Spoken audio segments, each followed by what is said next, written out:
Hello. We started the week with production, and now we're going to move on to talking about labor. So, we're going to start out today by talking about the neoclassical approach to labor economics. We're going to talk about kind of how individual decisions get made, the qualities of markets, and then finally, I'm going to give a brief retelling of the minimum wage debate because this is really topical with kind of the $15 minimum wage argument that's going around. And so I think it might be good to get kind of a condensed version of that classic debate in labor economics. After that, we're going to move on to kind of alternative views of work that are a little broader. We're going to have a discussion on employment, and then I'm going to wrap up with the Fishered Workplace, which is really kind of closest to like what I'm working on these days. And I think it's really interesting and kind of explains a lot about how work has changed over the last 30 or so years. So, let's start with the neoclassical approach. Well, people are individuals that come to the market with certain human capital endowments, so certain skills, experience, what have you, and they are presented with a menu of alternative employments. And they select the employment that maximizes their utility. And so, at every point in time, a worker is balancing the disutility of work with the utility of the income work generates, right? So they work until the marginal utility of income is equal to the marginal disutility of income. And so this kind of optimization behavior is kind of the nuts and bolts of the neoclassical labor economic model. So neoclassical economists don't typically dig much into where kind of human capital comes from and where the menu of alternatives comes from. And that's something that we'll dig into just a bit. Moving from the individual level to markets, markets can have a lot of qualities. So they can range from competitive to monopsonistic as kind of the two poles of it, right? So in competitive markets, there's just a going wage rate. Everyone pays an equal wage rate, and workers are paid essentially what they contribute to the productive process, their marginal product. In monopsonistic markets, there's only one or very few purchasers of labor. And so because of this, they can pay workers below their marginal product, and employment is also lower in monopsonistic labor markets. You may have seen the monopsonistic labor market model in your principles class, right? So that's kind of the two poles of it. But there are other spillover effects. So, for instance, a labor market can also be monopolistic, right?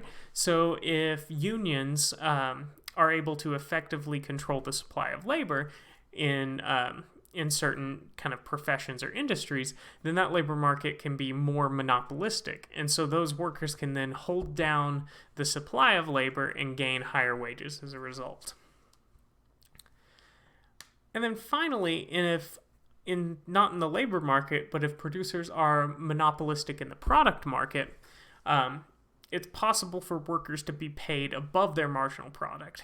Now, you may ask, why would a producer do that? And we'll talk about that in just a moment. You can also complicate these models with things like search costs, but we'll leave that for another time. Essentially, it takes time for workers to find another job if they lose their first one or leave their first one. So, individuals making decisions, markets can be competitive, monopsonistic, and there's kind of these other complications that we can add. So within that framework is where the minimum wage debate took place. So what the minimum wage debate really is about how competitive labor markets happen to be. If labor markets are really competitive, a binding minimum wage, so minimum wage above what wages are already being paid in that market, will lower employment and lower output. If labor markets are more monopsonistic or less competitive, a binding minimum wage actually increases employment and wages and output. So when I speak of output, I'm talking about output in the product market, right? So, there's a typo on this slide. Not Kruger, Kruger used a natural experiment to look at this in the real world. Because for a long time, this was just kind of stymied as a theoretical debate. And finally, Card and Kruger were just like, well, let's just go look at it. And so there was a minimum wage increase in, I believe, New Jersey. And they looked at fast food restaurants in both New Jersey, where the minimum wage had increased, and they looked at fast food restaurants just across the border in Pennsylvania, where minimum wage had not increased. And so what they found in that was that there was basically no employment effect. Wages just went up, output didn't really change, and employment didn't really change. There's been a whole kind of cottage industry in labor economics of kind of different sorts of minimum wage studies in different labor markets. But usually, when minimum wages are binding at kind of the low end of the labor market. So that's where a lot of this work has been focused. Dubé expanded this method to the whole U.S. So he looked for, I think he took like a 20-year period, and then he looked at counties that bordered each other across state lines, and also where cities had increased minimum wage, and he looked at firms on employment on both sides of kind of these minimum wage changes geographically. And he too finds that if it is present at all, the employment effect is very, very small. So raising the minimum wage doesn't typically actually affect employment all that much. And like I said, there's been many other studies, and kind of piling them all up and looking at them, the results largely align with theory. In that the more competitive a labor market is, there's usually kind of a small negative employment effect. But if it's less competitive, then there's oftentimes a small positive effect. But they're all small effects. We're not talking about very large swings in employment. So this debate kind of was stymied in theory for decades, and then finally Card and Kruger was like, let's just actually look at things, look at the real world, and that kind of pushed it along, and now labor economics has become a much more kind of empirical field where they spend a lot more time actually kind of looking at policy variance and seeing what happens. So moving from the neoclassical paradigm to kind of a broader view, work isn't just disutility of work, utility of income. It also has really important effects on our well-being, right? Be it physical, mental, or intellectual. We could think of labor standards as one way that workers protect their well-being, or governments protect workers' well-being on their behalf. But things like safety regulation, required mental health care, job security. These are all things that we can kind of wrap up with kind of physical, mental, and intellectual well-being. I just kind of wanted to bring up this idea because I really like it, but even Adam Smith thought there was going to be some downsides to the division of labor, that we would all become intellectually stunted as tasks were kind of subdivided into smaller and finer tiny tasks, and that were easily repeatable. I'm not sure that's come to pass, but I find it interesting that Smith thought about that. In the old institutionalist tradition of kind of people being layered, at kind of the instinct level, there's a belief that people have this instinct of workmanship. And so it's a kind of instinct to want to improve efficiency and to not like inefficiency. And this combined with the idea of idle curiosity, or the instinct of idle curiosity, where people are just inclined to kind of think of new ways of doing things. And so these are kind of important, in the institutional view, important parts of like instincts people need to be able to express to have well-being.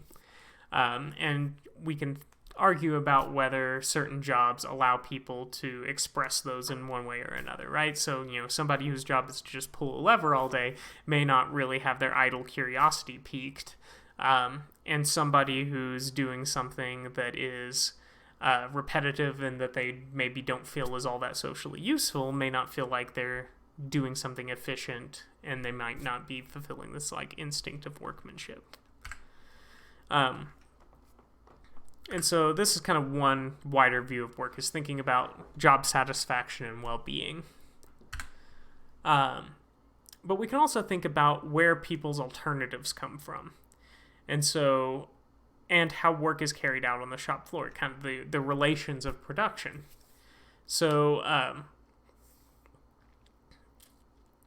choice theoretical models don't really do a great job of analyzing instances where people have no real choice. Slavery obviously comes to mind, but also contemporary forced labor and child labor.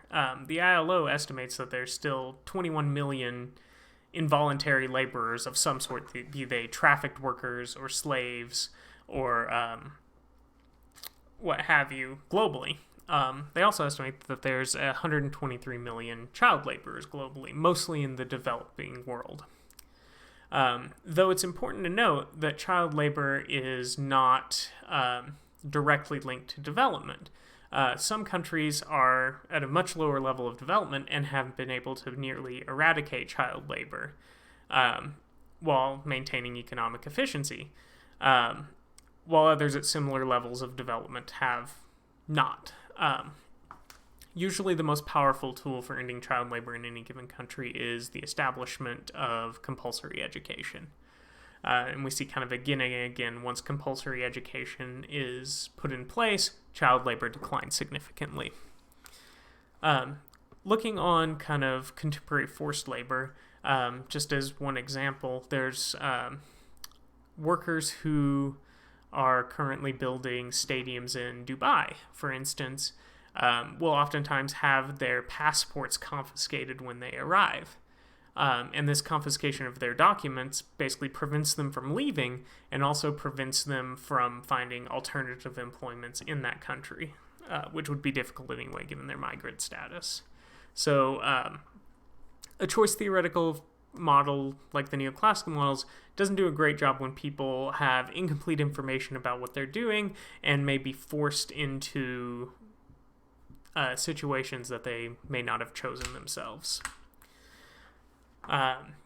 Unemployment limits choice in like a less harsh way, right? And so some of these may look really familiar here, right? Like frictional employment is unemployment that results from people changing between jobs, and that might actually be a good thing, as it kind of lets the system reorganize itself. It lets labor markets direct labor from low productivity sectors to high productivity sectors.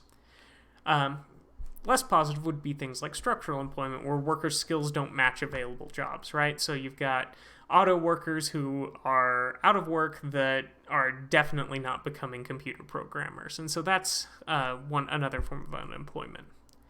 You may also have political unemployment. This could be the result of government action or other political entities such as unions, right? So a union would want to keep the control of the supply of labor to increase wages, but this does increase unemployment. On the government side, the government might have interests in promoting certain standards within certain professions, for instance, licensing for doctors. And so in the strictest definition of it, licensing for doctors creates unemployment because people who could be doctors are not. Now that's, licensing is probably important in that sphere. So that's, political employment may be also a good thing, maybe bad in some instances. That's arguable. Cyclical unemployment is what we probably are most concerned about right now, right? Where the economy is kind of shutting down and we're producing far below potential output, and so workers might become unemployed because there's essentially low aggregate demand for output. And so all of these things limits the available options for workers. And so we can think about all of these, with the exception of maybe frictional unemployment, as being sand in the gears of capitalism, right? It's keeping people from being matched with their highest productivity employments. But another category of unemployment that we can think about is maybe systemic unemployment. So maybe unemployment isn't sand in the works of capitalism, but maybe it is part of the proper functioning of the system. So let's go through kind of a bit of an example here. So labor contracts can't be complete or perfectly enforceable. So workers can kind of shirk on their job. They cannot work as hard as they promise to. And so the way that you enforce work is essentially the risk of termination, right? You can, managers or owners threaten to fire workers if they do not fulfill their labor contract. If labor markets are perfectly competitive and unemployment is very low, that worker can simply walk out the door and get another job, right? Because there are many jobs available and they're indistinguishable from one another in kind of this perfectly competitive framework. So, to enforce work, managers and owners need to increase the cost of job loss to enforce labor. And so the classic model that comes to us from Stiglitz is the efficiency wage model, where producers who have market power in the product market, so they have excess profits, they distribute some of those profits to their workers. And in doing so, that means that their current situation is preferable to the alternative of working at another job that doesn't get those enforcement rents or those efficiency wages. But an important kind of side note to this is that whenever you're paying above market rates to enforce work, that also creates unemployment because you're not paying the equilibrium wage rate. And so simultaneously, efficiency wages increase the current wages that the worker experiences, so they don't want to lose their job because, hey, if I lose this job, I can't get one that pays this much. But it also worsens the fallback option of the worker because that worker then is going to have a harder time finding the job because unemployment is now a thing, so search costs are high. Stiglitz calls it efficiency wages. Marx has a very similar idea in the Reserve Army. The Reserve Army of Unemployed Laborers act as kind of a discipline device for those that are employed. And Kalecki also has a paper on it called The Political Aspects of Employment. So kind of confusingly, political employment for Kalecki. Kalecki is different than what we just talked about. But these are all kind of people that are saying similar things they're all saying similar things but in very different frameworks. So a kind of nice application of this is thinking about the rise of the gig economy, right? So a gig economy job lacks certain legal protections and with some exceptions tends to pay less than traditional employment of similar kind of job tier. And so, why would people select into this sort of employment? Well, there's much argument that you don't get the gig economy without the 2008 recession because the people were desperate for employment. And so, essentially, the fallback option of workers was worse. And so, I would be interested to see if the size of the gig economy tends to grow given our current macroeconomic predicament. The gig economy discussion also ties in nicely with this idea of fissured workplaces. So, for the last 30, 40 years, probably even longer, companies have increasingly been focusing on their core competencies and shedding more and more peripheral functions. So, for instance, Apple doesn't manufacture their computers and phones. They simply design them and contract out others to manufacture them, right? So that's an example of kind of the international level. But in a much more kind of concrete way, in the US, you don't now have a taxi company that hires a bunch of drivers who then they dispatch and they match with consumers and, that are operating a firm. You've got Uber, which has shoved the drivers outside the boundary of the firm. And so now that workplace has become fissured. It's broken apart. So workers are no longer simply working directly for the seller of their output. another example is fast food. And this process began, I believe, back in the 70s, where McDonald's doesn't actually employ most McDonald's workers that you see. There are very, very few corporate-owned McDonald's. The vast majority of McDonald's and most fast food restaurants are franchisees.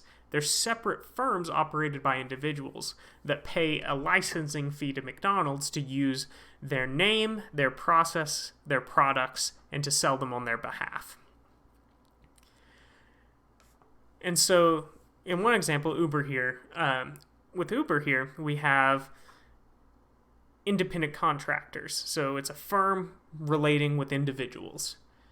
In McDonald's, we have this idea where firms are relating to other firms. But in both instances, those workplaces have become fissured, where the ultimate kind of beneficiaries of the laborers' work are not directly employing them. So, kind of echoing what we talked about with global value chains, as you get further and further away from kind of the core firm that's doing higher value production, like marketing and research and development, profit margins get thinner. So,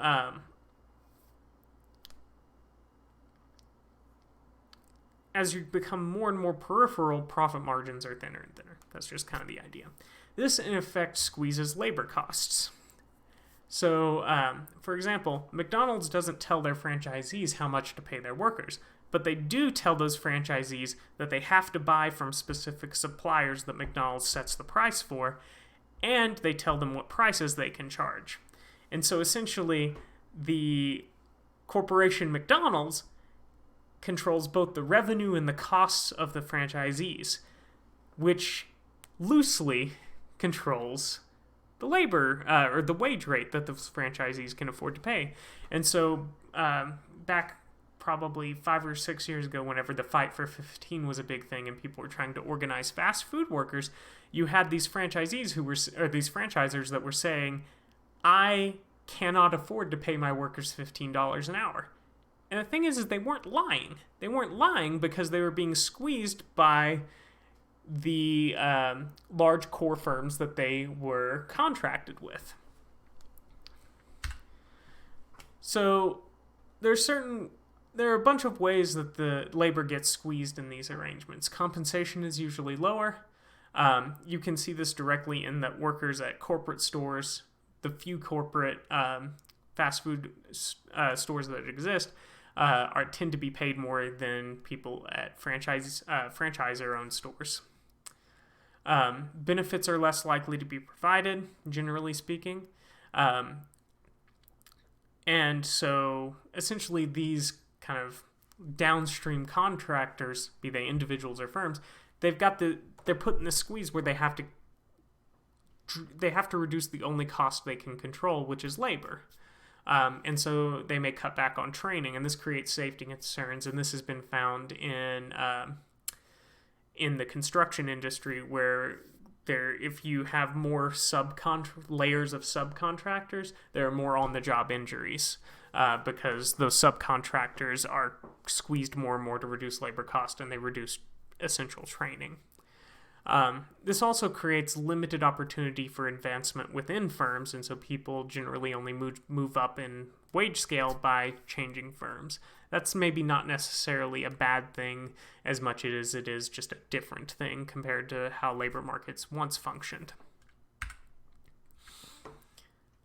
It also becomes more difficult to enforce labor standards in this landscape because our labor standards and laws were written under a regime of large employers, and large employers that directly employed workers under them, and not this kind of web of subcontractors and independent contractors. And so workers are often misclassified, and investigation into this only really occurs when formal complaints happen. And so this happens when both employers misclassify workers in an effort to kind of escape paying some of the taxes they have to pay if they have an employee rather than an independent contractor. But also workers tend to misclassify themselves. And so if they don't even know then no to complain, then there's no investigation that occurs. And it's really difficult to even define who employs people, right? So the big debate right now is do ride-sharing companies actually employ their drivers? And there's been a recent court decision in California saying that many of them are employees and not contractors, and this has been legally challenged, and so it's still tied up in the courts. And so this is kind of the simplest example, right? Are they an independent contractor or are they an employee? In the McDonald's case, it gets a bit murky because does the parent corporation McDonald's jointly employ workers with the people that they have franchise agreements with?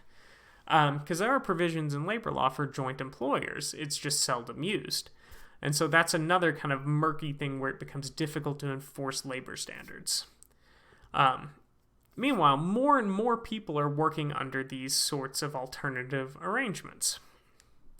And so just like in our global value chain discussion in the last class, there's kind of excess profits somewhere along this production chain, and the core firm has found ways to separate themselves from their employees, and in doing so, they capture more of the value on the chain.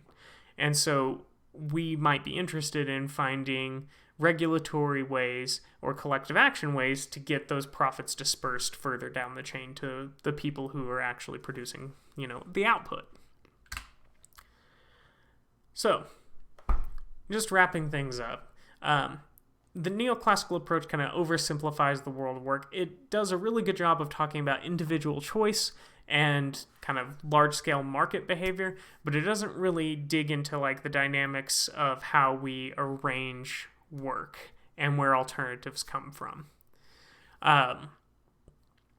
Alternative approaches may be better when people are not making choices, whenever they're compelled, be that directly by kind of threat of violence and kind of our very stark child labor or slavery example, but maybe more also when they're being coerced by circumstance. So, for instance, when unemployment is very high. And finally, the world of work is transforming itself. The fissured workplace is upon us, and we don't really have a great regulatory way to respond to it. And so we haven't really managed to find a way to prevent some of its more negative consequences. And so that's something to also be thinking about. Anyway, that's all I got.